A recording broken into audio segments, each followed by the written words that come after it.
know that they are the most empowered.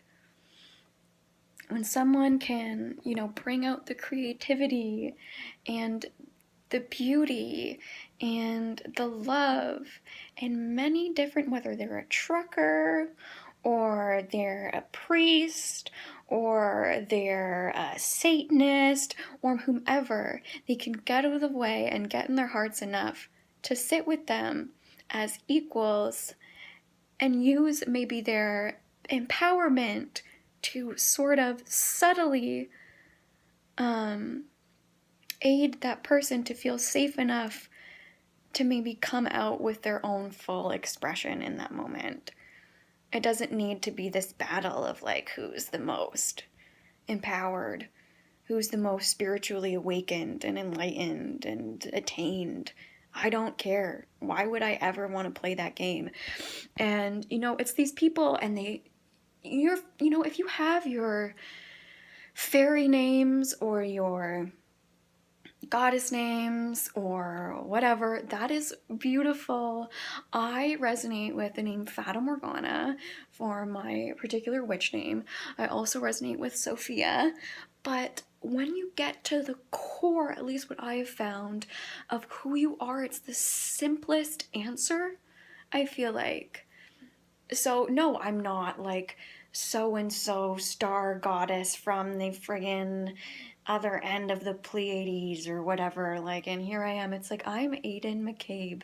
That is what I was hearing on ayahuasca when I got to the simplest truth of who I am. Yes, I'm Aiden. What was I like in high school?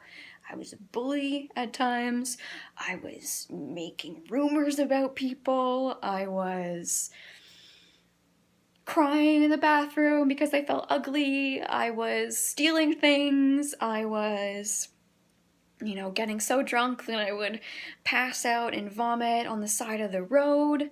And these are the stories that you don't hear from these spiritual guides or leaders. It's like, oh, and I'm just perfect. Almost in everything that I do is pristine and holy, and I've never fucked up in my life, and I've never admitted that I'm wrong, and I worship me. No. Like, be real. I feel like the best part of being truly open-hearted is being able to relate to a lot of different types of people and been like, like I was there in high school. I was self-harming. I, would wear so much makeup and my face was orange. People would make fun of me for years. I would get called names, I was teased, I was this. This is the stuff that I want to know about people. This is the stuff that really makes me be like, oh, okay, so you're not actually just your spiritual title. There is like a genuine human being underneath that has gone through some stuff that would maybe actually give your message some more weight if you allowed yourself to relate to the rest of humanity as genuine kin.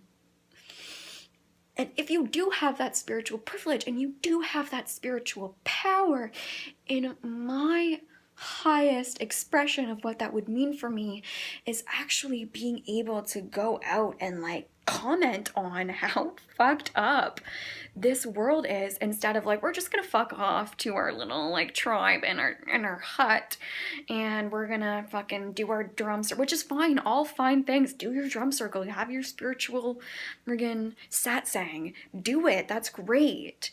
But isn't the point of those things to be able to go back in the world and actually in this society move things forward in a way where we're like, okay, this is outrageous that there are homeless people dying on the street when we have the housing to be able to give them a safe space, to comment on the things that we see that are negative in this world, instead of just being like, no, we're better than this world.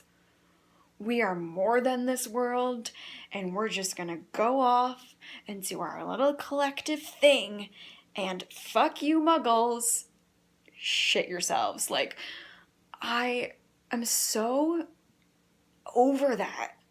I'm so over that perspective It just doesn't feel like it's the truth for me.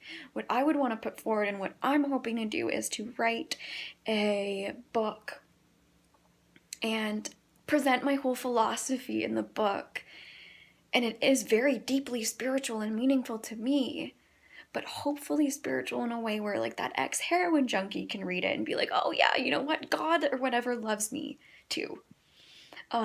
Or that person in jail for committing a crime is like, you know what, this isn't necessarily the end. There's still hope. I can atone. I can make amends. I can help heal myself and the person that I did. Like, just to engage with the common humanity and the good that I feel like is in everyone's hearts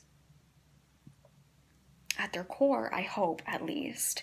Because it's always amazing when you see someone, at least to me, and they look like a Republican, or they look like they're like, you know, that typical patriarchal dude, and then all of a sudden like they have this big heart, or maybe they have like really great things about them. So also on the other side, that leftist thing where it's like, well, fuck you, anyone who is Republican, and like, and I understand the